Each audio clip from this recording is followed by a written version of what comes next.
महाविद्यालय के YouTube channel पर सभी छात्रों का स्वागत है। आज हम स्नातक द्वितीय वर्ष में चलने वाले संस्कृत साहित्य विषय के अभिज्ञान शाकुंतलम नाटक के रचनाकार महाकवि कालिदास के परिचय पर प्रकाश डालेंगे। कालिदास के परिचय पर पूछे जाने वाले प्रश्नों में प्रथम प्रश्न कालिदास का व्यक्तित्व और कृतित्व का बनता है। आज के इस व्याख्यान में हम कालिदास के व्यक्तित्व और कृतित्व पर प्रकाश डालेंगे। संस्कृत कवियों की परंपरा के अनुसार प्रायः प्रसिद्ध कवियों ने अपने बारे में स्वयं नाम मात्र ही लिखा है। वैसे ही कालिदास ने भी स्वयं के विषय में अपने किसी भी ग्रंथ में कोई स्पष्ट प्रमाण नहीं दिए। केवल परवर्ती रचनाकारों की रचनाओं में उनके उद्धरण और भाषा संबंधी विशिष्टताओं का अध्ययन करने से हम कुछ निष्कर्षों पर निकलते हैं जो कालिदास के जीवन, व्यक्तित्व और उनके समय का निर्धारण करने में सहयोग करते हैं। कालिदास के जीवन के विषय में कोई स्पष्ट प्रमाण नहीं होने के कारण विद्वान लोग इस विषय पर एकमत नहीं है। फिर भी सर्वग्राह्य रूप से जो कुछ प्रमुख मत है उनका हम विश्लेषण करेंगे।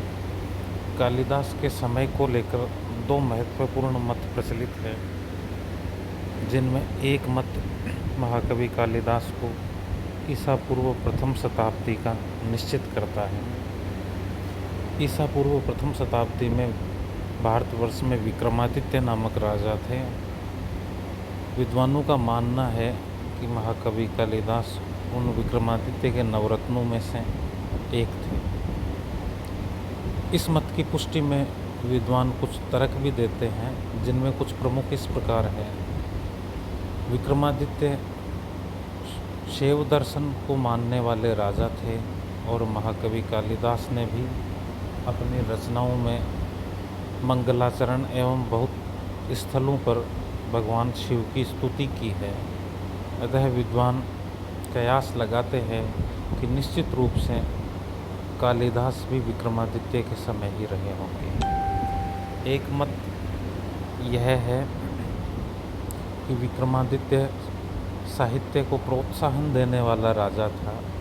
उसकी सभा में नवरत्न कवि हुआ करते थे, तो निश्चित रूप से ऐसे साहित्य को प्रोत्साहन देने वाले राजा के समय ही कालिदास जैसे प्रसिद्ध कवि हुए होंगे, जिन्होंने संस्कृत साहित्य को अपना अमूल्य अवदान दिया।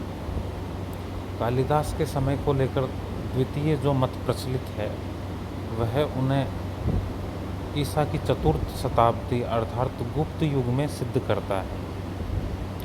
गुप्त युग भारतीय शासनकाल में साहित्य का स्वर्ण युग माना जाता है।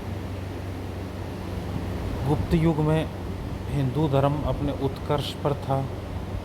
उसी आधार पर विद्वान कालिदास को गुप्त युग का सिद्ध करते हैं। इसके पीछे भी कुछ पुष्टि हेतु तथ्य विद्वान देते हैं, जिनमें कालिदास ने गुप्त धातु का बार बार प्रयोग किया है, जिससे यह सिद्ध होता है कि वो गुप्त राजाओं के आश्रित कवि थे। इसी प्रकार जो रघुवंश की विजय है उसका साम्य विद्वान लोग समुद्रगुप्त की विजय से रखते हैं, जो यह पुष्ट करता है कि कालिदास है वो समुद्रगुप्त के समय हुए होंगे। कुमार संभव महाकाव्य में जो कुमार शब्द है वो गुप्त राजा कुमारगुप्त के लिए भी प्रयुक्त था। उस आधार पर भी विद्वान प्रयास लगाते हैं कि कालिदास गुप्त युग में हुए होंगे। इस प्रकार हम समय को लेकर दो प्रमुख निष्कर्षों पर निकलते हैं, जिनमें एक कालिदास को ईसा पूर्व प्रथम शताब्दी विक्रमादित्य के समय का सिद्ध करता है और दूसरा ईसा की चतुर्थी शताब्दी गुप्त राजाओं के समय का सिद्ध करता है।